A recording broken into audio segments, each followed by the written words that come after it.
Regan Slaymaker for International Boxing News. Now, the pleasure to be joined by the Norfolk Nightmare, Tommy Fletcher. Tommy, how are you ahead of this, another fight this year on Saturday night? Yeah, no, I'm very well, thank you, mate. Done the weigh in there, ready to roll, ready to smash heads in. Definitely, mate. I mean, how has camp gone? Obviously, I know that you guys are always training really hard under Mark Tibbs, but kind of how has camp gone for this fight? You know what? I've had a great training camp, to tell you the truth. It's been very, very good training camp. I've been sparring Chris Billam-Smith Chev Clarke, Moses Jolly, good heavyweight years, and some other bits and pieces, another bit of sparring that. But yeah, no, I've had a great camp. You know what? I've been training. After my last fight, I must have only had a week off, I think, at the gym. Straight back in the gym, I hit camp again. I was straight into full training for this fight. So I've got 2 back-to-back training camps under me for this fight. So I'm in very good shape. I'm in the shape of my life. I feel great.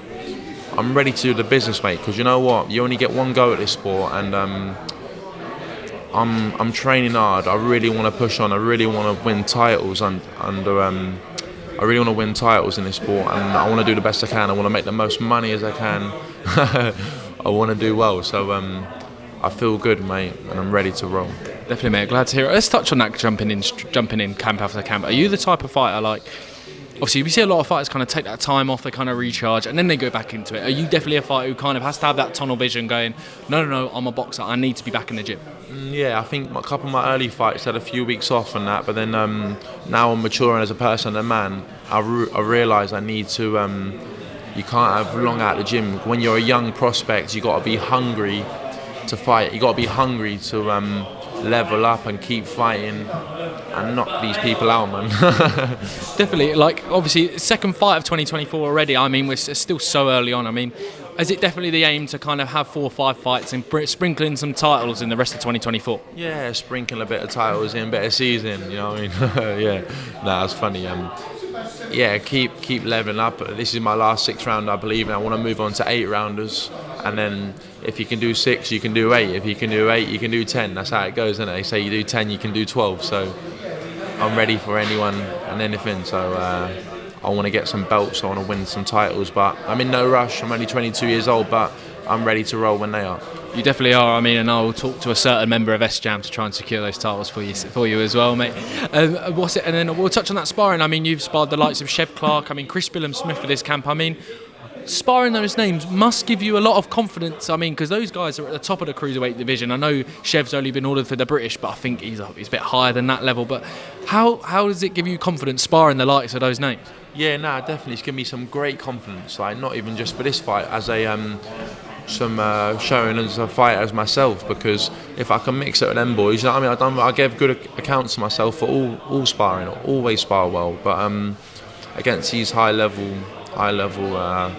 sparring partners, sorry, I was getting confused there, against Chris Billam-Smith and Chev Clarke, I sparred very well. You know what, it gives you good confidence. So if I can mix it with them, I'll be able to smash this guy on Saturday night. So if I can't beat someone like him, then I'm wasting everyone's time. And I'm sure we'll see the win on Saturday night, mate. As well, kind of obviously mentioned Chris Billam-Smith fighting for the world title against Riakporhe. You've got Chev Clarke fighting ClarkeZorro as well. Kind of, do you expect both of those guys to do the business in their respective fights? Chev Clarke, ClarkeZorro is a very good fight. I think it's a good fight. I think Chev might win, but wouldn't be surprised if I win the other way. I'm not going to make a prediction. And with Chris Billam-Smith versus Riakporhe, a very, very good fight. You know what? I'm going to go watch it. Actually, it's a good fight. Where is it? Is it Selhurst Park, Crystal Palace? Oh, yeah. Nice. Yeah, I'm going to go watch it, I think. And yeah, it'll be a great fight to watch. And tough one to call. I think Billam-Smith might do him. I think Riakporhe won their first fight, didn't they? But I think as their careers have developed, I think Billam-Smith has developed a lot as a fighter, and I think he's got a lot better. But if Riakporhe lands a big right hand on him, I think it'll hurt him. So they've got a lot of pros and cons to each other, and I think it'll be a great fight. Definitely, so do I. But I've going to title this interview. I think CBS does him, Tommy. So don't give me no clickbait titles. You know what? They're both good. They're both very good fighters, and I respect them a lot.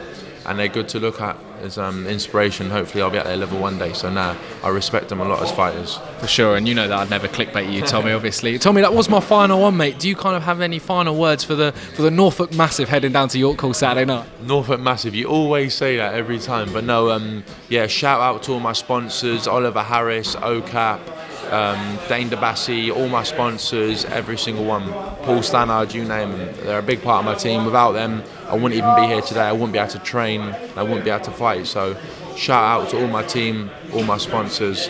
I appreciate you all. Thank you. Tommy Fletcher, thank you very much. Look forward to catching up Saturday night, mate. Thank you, mate. There we go.